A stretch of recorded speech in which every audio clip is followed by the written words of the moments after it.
ನನ್ನ ಜೀವನದಲ್ಲಿ ಅತ್ಯಂತ ಒಂದು ಸಂತೋಷದ ಮೊಮೆಂಟ್ ಏನು ಗೊತ್ತಾ, ಅಂದರೆ ಈಗ ಅನಿತಾ ಪ್ರಸಾದ್ ಆದಮೇಲೆ ಅದಕ್ಕಿಂತ ಮುಂಚೆ ಹಳೆದೆಲ್ಲ ಒಂದಷ್ಟೆಲ್ಲ ಇತ್ತು, ಅದೆಲ್ಲ ಓಕೆ, ಅದು ಭಾಳ ಒಳ್ಳೆ ಲೈಫ್ ಜೀವನ. ಅದು ಒಂದು ಪ್ರಿನ್ಸ್, ಆ ಒಂದು ಪ್ರಿನ್ಸಿನ ಸ್ಟೈಲ್ನಲ್ಲಿ ನಾನು ಬೆಳೆದು ದೊಡ್ಡವರಾಗಿ ಇದ್ದು, ಆ ಒಂದು ಫ್ಯಾಮಿಲಿ ಆಗಲಿ, ಒಂದು ಬಾಂಡೇಜ್ ಆಗಲಿ, ಎಲ್ಲದಕ್ಕೂ ಭಾಗ್ಯ.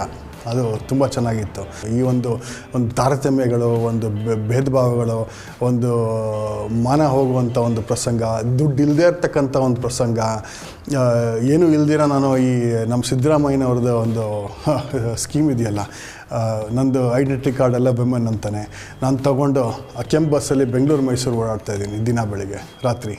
ಸೊ ಇಂಥ ಒಂದು ಡಿಫಿಕಲ್ಟ್ ಟೈಮ್ನಲ್ಲೂ ನಾನು ಒಂದು ಅಚೀವ್ ಮಾಡಿದ್ದೇನೆಂತಂದರೆ, ನನ್ನನ್ನು ನಾನು ಮೇಲೆತ್ಕೊಂಡು ಬೇರೆಯವ್ರನ್ನೂ ಮೇಲೆತ್ತೋದಕ್ಕೊಂದು ಐಡಿಯಾ ತಂದು, ಒಂದು ಫೌಂಡೇಶನ್ ಅಂತ ಒಂದು ಮಾಡಿ, ಒಂದು ರೈನ್ಬೋ ಏಂಜಲ್ ಇನ್ವೆಸ್ಟ್ಮೆಂಟ್ ಅಂತ ಇನ್ನೊಂದು ಕಂಪ್ನಿ ನಾನು ರಿಜಿಸ್ಟರ್ ಮಾಡಿ, ಈ ಎಲ್ಲದನ್ನು ಒಂದು ಈ ಪೇಟೆಂಟ್ಸು ಮತ್ತು ನನ್ನ ಐಡಿಯಾಸು, ಯಾಕಂದ್ರೆ ನನ್ನ ಹತ್ರ ಒಂದು 8 ಪೇಟೆಂಟ್ ಇದೆ.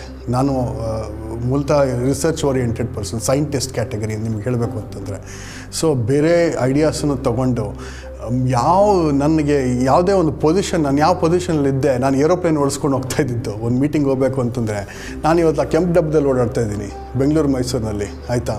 ಆ ಕೆಂಪು ಬಸ್ನಲ್ಲಿ ಆ ಜನರ ಮಧ್ಯ ಕೂತ್ಕೊಂಡು ಅದೆಲ್ಲನೂ ಸಹಿಸ್ಕೊಂಡು ನಾನು ಓಡಾಡಿಕೊಂಡು ನನ್ನನ್ನು ನಾನು ಸರಿ ಮಾಡಿಕೊಂಡು ಈ ಒಂದು ಬೇರೆ ಸಮಾಜನೂ ಮೇಲೆತ್ತಬೇಕು ಅಂತ ಮುಂದೆ ಬಂದಿರೋದು.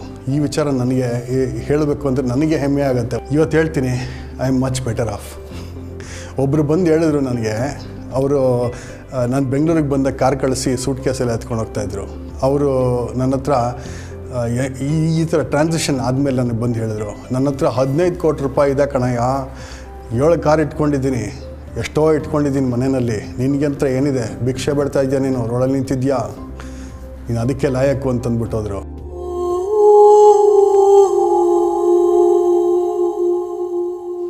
ಆದರೆ ಇವತ್ತಿನ ದಿನ ನಾನೇ ನಿಂತ್ಕೊಂಡು ಬೇರೆಯವ್ರನ್ನ ಎತ್ತಿ ಸಮಾಜದೊಂದು ಒಳ್ಳೆ ಹೆಸರು ತೊಗೊಂಡಿದ್ದೀನಲ್ಲ, ನಮ್ಮ ತಂದೆ ತಾಯಿ ಸಿಕ್ಕಿದ್ರೆ ಅವ್ರ ಕಾಲಿಗೆ ನಮಸ್ಕಾರ ಮಾಡ್ತಾರಲ್ಲ ಜನ, ಇದಕ್ಕಿನ್ನ ಬೇಕೇನ್ರಿ? ಯಾರಿಗೆ ಕೇಳ್ತಾರೆ ದುಡ್ಡನ್ನ? ಆ ದುಡ್ಡು ಅನ್ನೋದೇ ಬಿಟ್ಬಿಟ್ಟಿದ್ದೀನಿ ನಾನು. ದುಡ್ಡು ಅನ್ನೋದೇ ಹೊರಟಾಯ್ತು ನನ್ನಿಂದ. ಎಷ್ಟೋ ಕೋಟಿ ದುಡ್ದೆ, 1000 ಗಟ್ಟಲೆ ಕೋಟಿಗಟ್ಟಲೆ ದುಡ್ದೆ ನಾನು. ಏನಾಯ್ತು ಇವತ್ತು? ನನಗೆ ಇವತ್ತಿನ ದಿನ ಸಮಾಜ ಜನ ಮುಖ್ಯ, ಹಾಗಾಗಿ ಅದು ಕೆಲಸ ಮಾಡ್ತಾಯಿದ್ದೀನಿ ಹೊರತು ಇದು ಯಾವಾಗ ಬರೋದಿಲ್ಲ. ಆ ದುಡ್ಡು ಅನ್ನೋದೇ ವ್ಯಾಕರಕ್ಕೆ ಬಂದುಬಿಡ್ತು ನನಗೆ. ಹೋಮ್ ಮಿನಿಸ್ಟ್ರು ಅವರು ನಮ್ಮನ್ನು ಬಂದು ಭೇಟಿಯಾಗಿದ್ದಾರೆ ಜರ್ಮನಿಯಲ್ಲಿ, ಚೀಫ್ ಮಿನಿಸ್ಟ್ರಿಗೂ ಗೊತ್ತು, ಎಲ್ಲರೂ ಗೊತ್ತು ನನಗೆ. ಆದರೆ ಆ ಒಂದು ಲೈಫೇ ಬೇರೆ ಇತ್ತು ನಂದು, ಈಗ ಒಂದು ಲೈಫೇ ಬೇರೆ ಇದೆ. ಈ ಲೈಫಲ್ಲಿ ಅವರೆಲ್ಲ ಐಡೆಂಟಿಫೈ ಮಾಡ್ತಾರಾ? ಸೊ ಇದನ್ನು ನಾನು ನಿಮ್ಮ ಹತ್ರ ಮುಂದೆ ಇಡ್ತೀನಿ. ನಾನು ಬೇರೆಯವ್ರನ್ನ ಎತ್ತಿ ನಿಂತ್ಕೊಂಡಲ್ಲ, ಇದು ಕಣ್ರಿ ಲೈಫ್ ಅಂತಂದರೆ. ಇದಕ್ಕಿಂತ ಮೇಲೆ ಯಾವುದೂ ಮಜಾ ಬರೋದಿಲ್ಲ. ಕೊಟ್ಟು ನೋಡಿ, ತೊಗೊಂಡು ನೋಡಬೇಡಿ, ಇರೋದನ್ನು ಅಸಹ್ಯ ಪಡಬೇಡಿ. ಧನ್ಯವಾದ.